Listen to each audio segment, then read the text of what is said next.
Hello students, आज 24 मई 2020। देखिए बच्चों, कल मैंने आपको 12.3 प्रश्नावली का अंत में एक जो सवाल बताया था 10वां।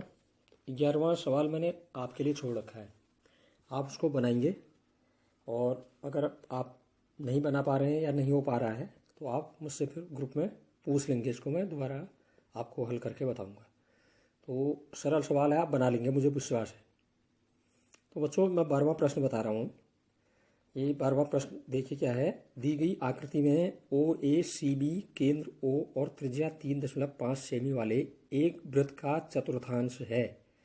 चतुर्थांश मैंने आपको बताया है। जब हम वैसे चतुर्थांश की सरल परिभाषा आपको ये बताता हूँ मैं कि अगर हम कोई वृत्त लें और वृत्त के दो व्यास एक दूसरे पर लंबवत खींच दें तो वृत्त 4 हिस्सों बढ़ जाता है।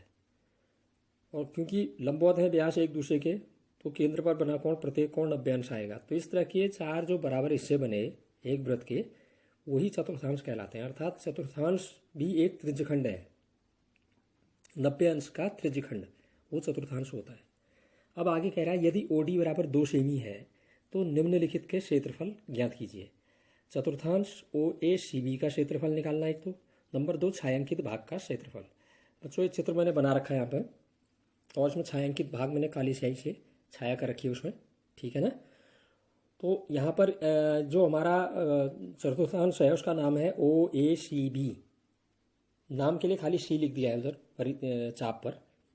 तो ओ ए सी बी जो है चतुर्थांश है, अर्थात ओ बिंदु पर 90 अंश का कोण बनेगा, ऐसा त्रिज्यखंड है ये, ठीक है। तो वृत्त की त्रिज्या वो हमें दे रखी है। जिस वृत्त का ये चतुर्थांश है उसकी त्रिज्या 3.5 सेमी है। तो वृत्त की त्रिज्या आर बराबर 3.5 सेमी और ओडी हमें दिया हुआ है प्रश्न में, चित्र में मैंने दिखा भी रखा है 2 सेमी। चतुर्थांश मैंने आपसे कहा कि 90 अंश का त्रिज्यखंड होता है। तो त्रिज्यखंड का कोण थीटा हो गया यहाँ पर 90 डिग्री। तो पहले चतुर्थांश का क्षेत्रफल निकाल लेते हैं। चतुर्थांश का क्षेत्रफल माने 90 अंश के त्रिज्यखंड का क्षेत्रफल। Theta upon 360 into pi R square. Theta 90 अंश हो गया अपॉन 360 हो गया, पाई की जगह 22/7 रख दिया इंटू 3.5 का स्क्वायर। 90 से 90 एक बार कट गया, 90 से 360 4 बार कट गया आपका। तो 1/4 इंटू 22/7 गुणा 3.5 गुणा 3.5 स्क्वायर है, इसलिए 2 बार लिख दिया। बट्टे के 7 से एक बाद वाला 3.5 काट दिया, 0.5 बार, ठीक है। और बट्टे के 4 को 2 से काटा और ऊपर 22 को 2 से काटा 11 बार। अब हमारा जो गुणा में बचा है, हमारा 11 बचा है ऊपर, गुणा 3.5 गुणा 0.5, इनको गुणा कर लिया मैंने। अब में यह आ रहा है गुणा करके 19.25 बट्टे 2। अब 2 से इसको भाग दे देते हैं तो यह आ गया 9.625 वर्ग सेंटीमीटर। ये क्या आ गया हमारा पूरे चतुर्थांश का ओ ए सी बी का क्षेत्रफल। हमने केवल छायांकित भाग का क्षेत्रफल निकालना है। तो इस पूरे चतुर्थांश के क्षेत्रफल में जो सफेद वाला हिस्सा त्रिभुज बचा है, समकोण त्रिभुज, उसके क्षेत्रफल को घटा देंगे। तो पहले अब हम समकोण त्रिभुज ओबीडी का क्षेत्रफल निकाल लेते हैं, ठीक है। अब इसमें समकोण बनाने वाली 2 भुजाएं, एक तो त्रिज्या है और ऊंचाई जो है ओडी वो हमें दी हुई है। तो 1/2 गुणा आधार गुणा ऊंचाई, 1/2 गुणा आधार है ओबी इंटू ऊंचाई है ओडी। तो 1/2 गुणा 3.5 इंटू 2 से 2 कट गया आपका, तो यह आ गया 3.5 वर्ग सेंटीमीटर। ओबी 3.5 है त्रिज्या, ठीक है ना। तो ये बच्चों, अब हम निकाल लेंगे छायांकित भाग का क्षेत्रफल। पूरे चतुर्थांश के क्षेत्रफल में इस त्रिभुज के क्षेत्रफल को घटा देते हैं। तो चतुर्थांश का क्षेत्रफल माइनस त्रिभुज ओबीटी का क्षेत्रफल। चतुर्थांश का क्षेत्रफल आया था 9.625 माइनस 3.5, यह आपने घटा दिया, ठीक है। डेसिमल के नीचे डेसिमल रख के घटाना आप, और डेसिमल के बाद जैसे दूसरे वाले में 3.5 है, फिर बाकी 2 अंक नहीं है तो 0 लिख के घटा देंगे। यह आएगा घटा के 6.125 वर्ग सेंटीमीटर। अब बच्चों अगला सवाल देखिए, 13वां प्रश्न। 13वां प्रश्न जो है, दी गई आकृति में, चित्र दिया है इसमें, एक चतुर्थांश ओ पी बी क्यू के अंतर्गत एक वर्ग ओ ए बी सी बना हुआ है। यदि ओ ए बराबर 20 सेमी है तो छायांकित भाग का क्षेत्रफल ज्ञात कीजिए। यहाँ भी छायांकित भाग का क्षेत्रफल निकालना है और पाई का मान कह रहा है ये 3.14 लीजिए, ये हमें प्रश्न में दिया हुआ है। तो बच्चों यहाँ भी हमें चित्र दिया हुआ है। ये वृत्त का चतुर्थांश है एक, इसका नाम हमें दे रखा है ओ पी बी क्यू, ठीक है। इस चतुर्थांश के अंदर एक वर्ग बना हुआ है OABC, ये वर्ग है तो इसकी चारों भुजाएं बराबर होंगी, और वर्ग की भुजा OA हमें दी हुई है 20 सेमी, तो OA भी 20 होगा, AB भी 20 होगा, BC भी 20 होगा, OC भी 20 होगा, ये वर्ग है। और O पर बना कोण 90 अंश होगा। चतुर्थांश का कोण जो होता है वो 90 अंश होता है। ऐसा त्रिज्यखंड जिसका कोण 90 अंश होता है उसे हम चतुर्थांश कहते हैं। अब बच्चों यहाँ पर जो वर्ग का विकर्ण है OB डॉट डॉट लाइन से मिला रखा है, ये जो होगी उस वृत्त की त्रिज्या होगी जिस वृत्त का ये चतुर्थांश है, ठीक है ना, केंद्र से परिधि तक की दूरी ये त्रिज्या हो जाएगी। अब हम OB कितना होगा ये निकाल लेते हैं। कैसे निकालेंगे इसको? ये जो समकोण त्रिभुज OBA बना है बच्चों, वर्ग का प्रत्येक कोण 90 अंश होता है, तो OBA या OAB जो भी कहते हैं आप, ये एक समकोण त्रिभुज है। इसमें हम पाइथागोरस थ्योरम लगा लेते हैं। तो OB क्या है? इसका 90 अंश के सामने की भुजा कर्ण है, तो OB का स्क्वायर बराबर OA का स्क्वायर प्लस AB का स्क्वायर। मान रख लेते हैं यहाँ पर OB का स्क्वायर बराबर 20 का स्क्वायर प्लस 20 का स्क्वायर। क्यों? क्योंकि OA और AB बराबर हैं, ये वर्ग की भुजाएं हैं, तो वो भी 20 ही होगा। OA 20 है तो AB भी 20 होगा, तो 20 का स्क्वायर प्लस 20 का स्क्वायर। OB स्क्वायर बराबर आ गया हमारा ये कितना? 400 प्लस 400। OB स्क्वायर बराबर जोड़ के आ गया 800। तो OB कैसे निकालेंगे? अंडर रूट ले लेंगे, बाईं तरफ वर्ग हटाएंगे तो दाईं तरफ का वर्गमूल। OB बराबर अंडर रूट 800। 800 के फैक्टर हम वैसे छोटे अभाज्य गुणनखंड करें तो मैंने सीधे लिख दिया यहाँ पर 800 के गुणनखंड OB बराबर अंडर रूट के अंदर 20 गुणा 20 गुणा 2, 20 दो बार आ रहा है इसलिए मैंने ये गुणनखंड ले लिए और 2 अकेला आया है। तो 20 के जोड़े में से एक जोड़ा बाहर आ जाएगा वर्गमूल से और वर्गमूल के अंदर 2 बच जाएगा, तो OB बराबर आ गया 20 वर्गमूल 2 सेमी। अब हमें एक त्रिज्या मालूम होगी इस वृत्त की जिसका एक चतुर्थांश है, तो वृत्त की त्रिज्या R कितनी होगी? 20 वर्गमूल 2 सेमी। चतुर्थांश 90 अंश का त्रिज्यखंड होता है, बार बार कह रहा हूँ मैं, तो थीटा 90 अंश हो गया, ठीक है ना। इसलिए चतुर्थांश का क्षेत्रफल बराबर थीटा बट्टे 360 इंटू पाई R स्क्वायर। थीटा की जगह 90 रख दिया अपॉन 360 इंटू पाई की जगह 3.14 दिया है हमें प्रश्न में, इंटू त्रिज्या का स्क्वायर 20 अंडर रूट 2 का स्क्वायर। तो 90 से 360 4 बार कटा, 90 से 90 एक बार कट गया, 1/4 गुणा 3.14 गुणा, अब 20 का स्क्वायर करेंगे तो 400 और अंडर रूट 2 भी है साथ में, उसका स्क्वायर करेंगे तो 2। 400 को 2 से गुणा किया 800 आ जाएगा इसका वर्ग करके, ठीक है। तो बट्टे के 4 से ये 800 कट गया 200 बार, 200 से आप 3.14 को गुणा करेंगे तो ये आ गया 628 वर्ग सेमी। ये क्या आ गया? पूरे चतुर्थांश का क्षेत्रफल। लेकिन हमने केवल छायांकित भाग, जो मैंने नीली लाइन से तिरछी लाइनों से छायांकित भाग बना रखा, उसका क्षेत्रफल निकालना है। तो वो कैसे निकलेगा? पूरे त्रिज्यखंड के क्षेत्रफल से अंदर वर्ग के क्षेत्रफल को हम घटा देंगे। अब तो वर्ग का क्षेत्रफल क्या होता है? भुजा का स्क्वायर, ठीक है। तो वर्ग OABC का क्षेत्रफल उसकी भुजा का स्क्वायर हो जाएगा। भुजा उसकी 20 है प्रत्येक भुजा, तो 20 का स्क्वायर बराबर 400 वर्ग सेंटीमीटर। अब हम पूरे त्रिज्यखंड के क्षेत्रफल में से या चतुर्थांश के क्षेत्रफल में से वर्ग के क्षेत्रफल को घटा देंगे, छायांकित भाग का क्षेत्रफल निकल जाएगा। तो छायांकित भाग का क्षेत्रफल बराबर चतुर्थांश का क्षेत्रफल ऋण वर्ग का क्षेत्रफल। तो छायांकित भाग का क्षेत्रफल हमारा आ गया 628, चतुर्थांश का क्षेत्रफल आया था माइनस 400 आ गया था वर्ग का क्षेत्रफल। तो ये घटाया हमने, यह आ गया 228 वर्ग सेंटीमीटर। चलो बच्चों अगला सवाल लेते हैं, 14वां प्रश्न। 14वें प्रश्न में ये दिया है प्रश्न, AB और CD केंद्र O तथा त्रिज्याओं 21 सेमी और 7 सेमी वाले दो संकेंद्रीय वृत्तों के क्रमशः 2 चाप हैं। यदि कोण AOB 30 अंश है तो छायांकित भाग का क्षेत्रफल ज्ञात कीजिए। ये बच्चों यहाँ पर जो चित्र मैंने बना रखा है, देखिए किताब में भी है, ये OAB ये भी एक चाप है O केंद्र वाले वृत्त का, और OCD ये भी एक चाप है केंद्र वाले वृत्त का। मतलब एक ही बिंदु को केंद्र मानकर दो ये चाप ले रखे हैं, सकेंद्रीय वृत्तों के चाप हो गए ये। और इसमें हमें जो बड़ा वाला त्रिज्यखंड दिख रहा है, मैं यहाँ त्रिज्यखंड बन गया, ये A से ऊपर मिला B से ऊपर त्रिज्यखंड बन गया। ये बड़ा वाला जो त्रिज्यखंड है, कौन सा, नाम क्या है? OAB। इस त्रिज्यखंड की त्रिज्या हमें दे रखी है 21 सेमी, उसको R1 कह दिया मैंने, R1 बराबर 21 सेमी। और जो छोटा वाला त्रिज्यखंड है वो कहाँ तक है? OCD, वाइट वाला नीचे छायांकित के नीचे। तो इस छोटे त्रिज्यखंड का हमें त्रिज्या दे रखी है, उसको R2 मान लिया मैंने 7 सेमी, ठीक है। ये दोनों त्रिज्यखंड संकेंद्रीय वृत्तों के त्रिज्यखंड हैं, अतः इन दोनों का त्रिज्यखंड कोण भी बराबर होगा। कोण दोनों तो ऊपर भी मिल रहे हैं, दोनों चाप कहाँ पर मिल रहे हैं? ऊपर ही मिल रहे हैं, तो दोनों के लिए त्रिज्यखंड का कोण थीटा जो है 30 अंश दोनों के लिए होगा। बड़े वाले त्रिज्यखंड के लिए भी वो कोण ऊपर 30 अंश है, छोटे वाले त्रिज्यखंड के लिए भी केंद्र ऊपर बना कोण 30 अंश है। ठीक, तो अब बड़े त्रिज्यखंड का हम ओ ए बी का क्षेत्रफल निकाल लेते हैं। त्रिज्यखंड का क्षेत्रफल थीटा अपॉन 360 इंटू पाई R1 स्क्वायर, यहाँ पर 1 ले लिया हमारे बड़े वाले के लिए त्रिज्या R1 का स्क्वायर। तो ये थीटा हमारा 30 डिग्री है, 30 degree upon 360 into pi into 21 का स्क्वायर वर्ग सेंटीमीटर में आ जाएगा ये। अभी मैं इसको हल नहीं कर रहा हूँ क्योंकि अब हम छोटे वाले का भी निकालेंगे, पाई वहाँ भी आएगा ही, ठीक है ना। थीटा अपॉन 360 थीटा दोनों के लिए बराबर है, वो भी वहाँ आएगा ही। तो अब हम छोटे त्रिज्यखंड OCD का क्षेत्रफल निकाल लें। फार्मूला वही है, थीटा अपॉन 360 इंटू पाई। अब उसकी त्रिज्या कितनी है, R2 मान रखिए, R2 का स्क्वायर, इतना वर्ग सेंटीमीटर ये आ गया। अब यहाँ हमने त्रिज्याओं का मान रख दिया।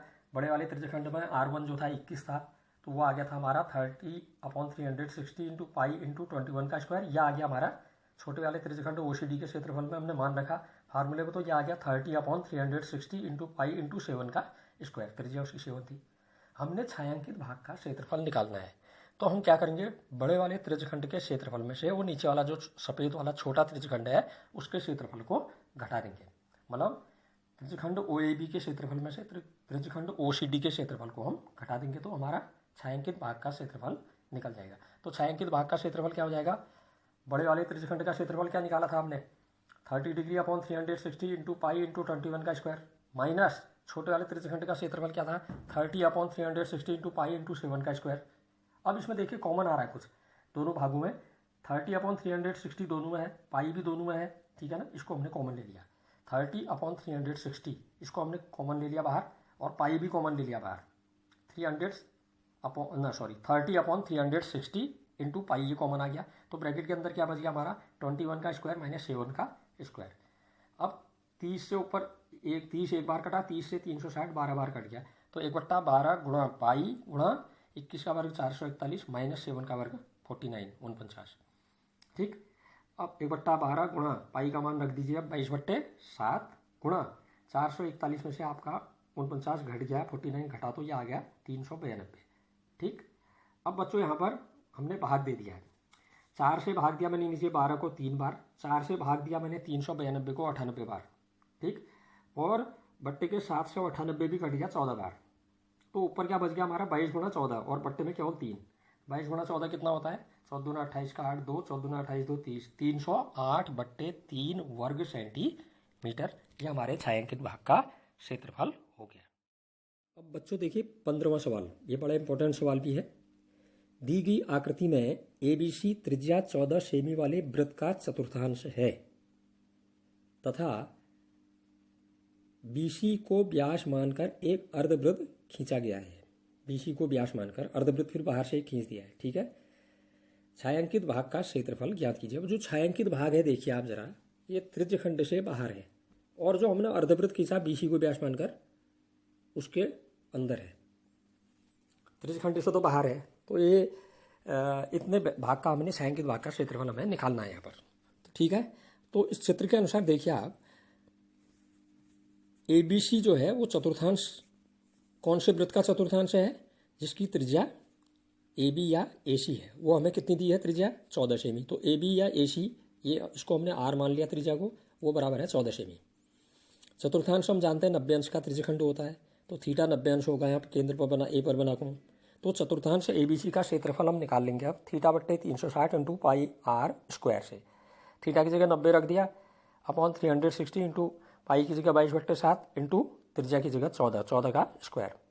तो 90 से 90 एक बार कटा, 90 से 360 4 बार कट गया आपका है, तो गुणा 22/7 गुणा 14 का स्क्वायर, तो 1/4 आ गया, गुणा 22/7 गुणा 14 का स्क्वायर 196। ठीक है, अब आप बट्टे के 7 से आपने काट दिया 196 को 28 बार, और जो 28 है 4 से भी कट गया 7 बार। अब 7 से आप 22 को गुणा करेंगे, यह आ गया आपका 154 वर्ग सेंटीमीटर। ये क्या आया हमारा ABC चतुर्थांश का पूरा क्षेत्रफल आ गया। इसमें त्रिभुज का क्षेत्रफल भी जुड़ा है। अब बच्चों यहाँ पर एक बात है, मैं आपको पहले एक बार समझा दे रहा हूँ। यहाँ पर हमने पूरे चतुर्थांश का क्षेत्रफल निकाला। अगर हमने केवल वृत्तखंड का क्षेत्रफल निकालना होता, त्रिभुज के बाहर जो हिस्सा सफेद बचा है उसका, वो वृत्तखंड है, उसका क्षेत्रफल निकालना होता, तो इस जो हमने चतुर्थांश का क्षेत्रफल निकाला उसमें से हम त्रिभुज के क्षेत्रफल को घटा देते।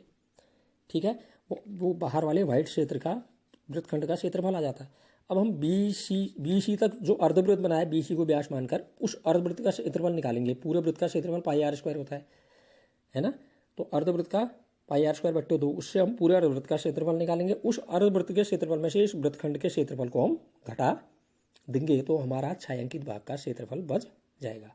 तो बच्चों अब यहाँ पहले हम त्रिभुज ABC का क्षेत्रफल निकाल लेते हैं। समकोण त्रिभुज है, त्रिभुज ABC का क्षेत्रफल बराबर 1/2 गुणा AC गुणा AB। एक भुजा इसकी AC आधार मान ली, एक AB ऊंचाई मान ली। ये दोनों भुजाएं बराबर हैं। क्यों?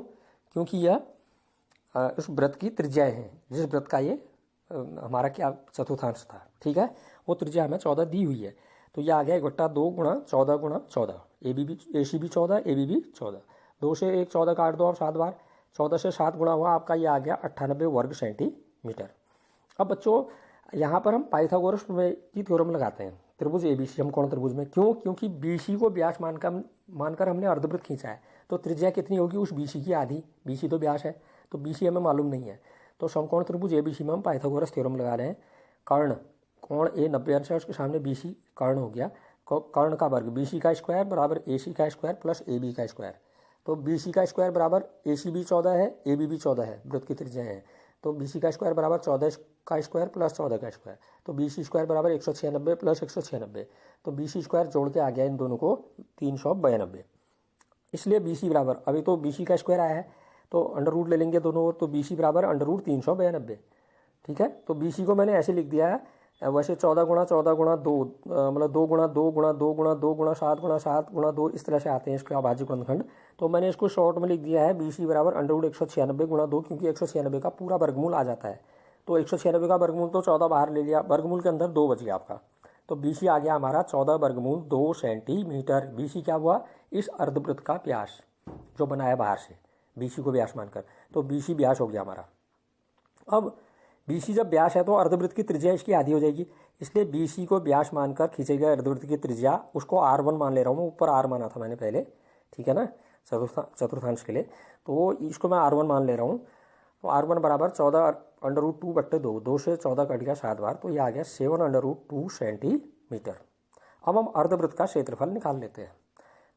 पूरे वृत्त का क्षेत्रफल पाई आर स्क्वायर होता है, लेकिन यहाँ त्रिज्या R1 मानी हमने, पाई R1 स्क्वायर, लेकिन आधा है तो 1/2 पाई R1 स्क्वायर। तो 1/2 गुणा पाई की जगह 22/7 गुणा R1 जो अभी निकाली त्रिज्या आपने अर्धवृत्त की 7 वर्गमूल 2 का स्क्वायर। तो 1/2 गुणा 22/7 गुणा और 7 का स्क्वायर तो 49 हो जाएगा। अंडर रूट 2 का स्क्वायर करेंगे तो 2 आएगा। 49 से 2 गुणा हुआ 98। बट्टे के 7 से 98 को काट दो आप 14 बार, और बट्टे के 2 से आप 22 को काट दो या 14 को काट दो। 22 को काट दिया मैंने 11 बार। अब 14 से 11 गुणा किया, ये आ गया 154 वर्ग सेंटीमीटर। ये अर्धवृत्त का क्षेत्रफल आ गया। तो बच्चों छायांकित भाग का क्षेत्रफल कैसे निकालेंगे कहा मैंने? अर्धवृत्त के क्षेत्रफल में से इस वृत्तखंड जो सफेद वाला हिस्सा बचा है त्रिभुज और इस अर्धवृत्त के बीच वाला हिस्सा जो सफेद वाला ये वृत्तखंड है, इस वृत्तखंड BC का क्षेत्रफल, अर्धवृत्त के क्षेत्रफल में से इस वृत्तखंड BC के क्षेत्रफल को हम घटा देंगे। क्लियर है? तो इसलिए छायांकित भाग का क्षेत्रफल क्या हो जाएगा फिर? अर्धवृत्त का क्षेत्रफल माइनस, अब जो ये वृत्तखंड का क्षेत्रफल कैसे निकालेंगे कहा मैंने? पूरे चतुर्थांश का क्षेत्रफल माइनस त्रिभुज का क्षेत्रफल। तो ब्रैकेट में मैंने लिख दिया उसकी जगह, वृत्तखंड BC के क्षेत्रफल की जगह माइनस के बाद चतुर्थांश ABC का क्षेत्रफल माइनस त्रिभुज ABC का क्षेत्रफल। ठीक है, अर्धवृत्त का क्षेत्रफल तो 154 निकाला ही है अभी हमने, माइनस अब ब्रैकेट के अंदर चतुर्थांश ABC का क्षेत्रफल भी वही आया था 154 लिख दिया, माइनस समकोण त्रिभुज ABC का क्षेत्रफल आपने निकाला था पहले 98, वो रख दिया हमने। ठीक है, ब्रैकेट के अंदर 154 माइनस 98, तो बराबर आ गया 154, बाहर वाला ऐसी रहा, माइनस 154 में से 98 घटा 56 आ गया। अब 154 में से आप 56 घटा दो, ये बचा 98 वर्ग सेंटीमीटर। तो बच्चों एक सवाल और बचा है, आप इसको बनाइए, कोशिश कीजिए, नहीं बनेगा मैं कल फिर इसको बना के ग्रुप में भेजूँगा।